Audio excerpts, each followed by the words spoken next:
This is Lecture 2 for Class 1 of Legal Research. This lecture focuses on the sources of law. We call the sources of law authority. There are two basic types of authority. They are called primary and secondary.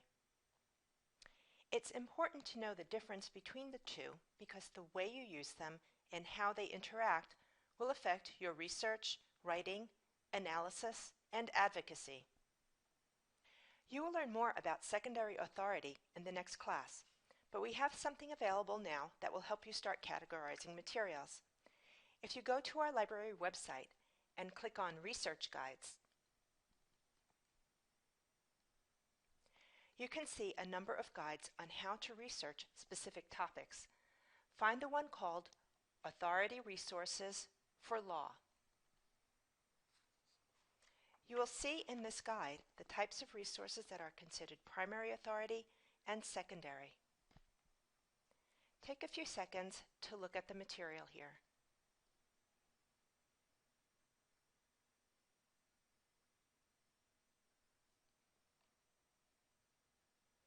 You will also need to learn how to identify a jurisdiction for your legal issues. A jurisdiction is a legal body that adheres to a set of law that defines it.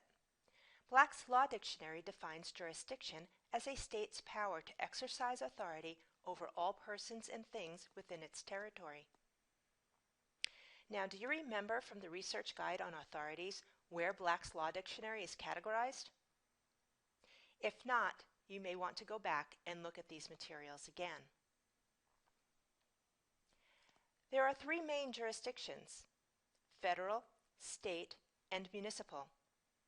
Each jurisdiction has its own set of primary authorities. Primary authority is the law produced by or on behalf of the government. Examples of primary authority that you will come into contact with during your first year of law school include constitutions, statutes, regulations, and cases.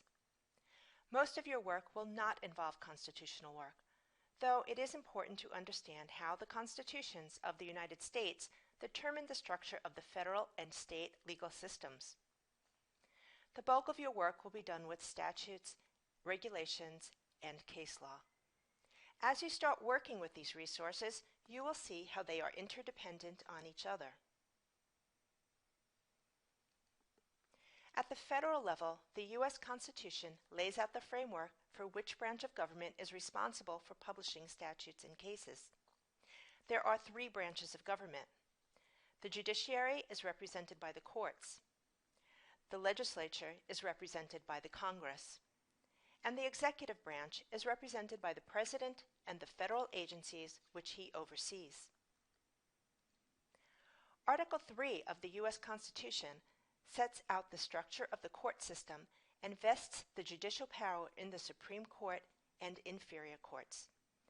The judiciary is responsible for issuing decisions that make up a body of law that we call case law.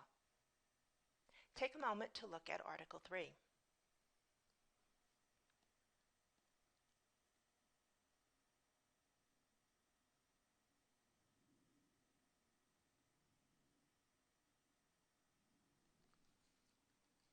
Article 1 of the Constitution authorizes the Congress to make all laws. We call laws statutes, and this is known as legislative authority.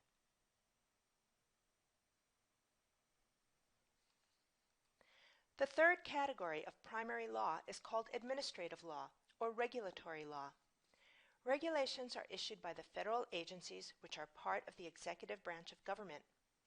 For example, the Internal Revenue Service, or the IRS, is a federal agency that issues tax regulations. The President is the head of the executive branch. Article 2 of the Constitution outlines the duties and powers of the executive branch, but it does not state that the executive branch can make laws. Lawmaking authority is given solely to Congress under Article 1. The legal authority for the executive branch to issue regulations is arrived at through a delegation of power by Congress to the executive. Sometimes federal agencies are described as the fourth branch of government because of the level of power that Congress delegates to them. The 50 states and many large municipalities also have a similar framework that makes up their governments. For example, the state of Hawaii has a court system, a Congress, and an executive branch, which is represented by a governor instead of a president. The Hawaiian Constitution also provides authority for the structure and responsibilities of these different branches. Article 3 addresses the legislature or Congress. Article 5 establishes the executive branch, and Article 6 provides for the Hawaiian judiciary. At this point, you might be wondering why there are separate federal and state systems. This is because the United States is a republic of states and territories. The federal government is responsible to regulate the designated subjects identified in the U.S. Constitution and its amendments. Article 10 of the U.S. Bill of Rights, which amends the Constitution, informs us that any rights not specifically granted to the federal government or denied to the states in the U.S. Constitution falls within the purview of the states or the people. Some examples of what falls to states to regulate include schooling, divorce laws, marriage standards, and business licensing. Some areas of law will be found in both federal and state jurisdiction. For example, there is both federal and state criminal law to ensure the safety of the people. Generally, federal courts will only decide on federal laws, and state courts will only decide on their own state's laws. In this lecture, we reviewed the three branches of government and where their authority comes from. We also talked about the types of laws that they produce. This concludes the lecture.